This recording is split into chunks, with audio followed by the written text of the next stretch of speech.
Welcome to an ACM quick tip video. This lesson will be on using the VLOOKUP function.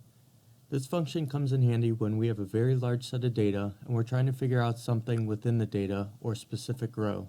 It's important to note, VLOOKUP will not return multiple values if there are more than one lookup value or search item within the column. So in column G on our spreadsheet, there are more than one Franklintons and Dublins, etc. So this function will not return all those values. So for this example, we created a quick pivot table in order to summarize the listing prices per a particular area. There's a link down below in the description that provides a quick summary of how to create pivot tables. So now that our data is ready, we select a cell where we want our value or data to appear once we establish all the criteria of the VLOOKUP function. Then type in $VLOOKUP parentheses. And now for your first criteria, select a cell where you want to type in your search.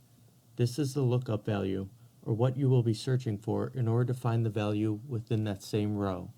Once you have that, hit comma. Next part is to highlight all the data you want to include in your search. After that, hit comma again. Then for the next criteria, we type in the column number, which includes the value we want returned.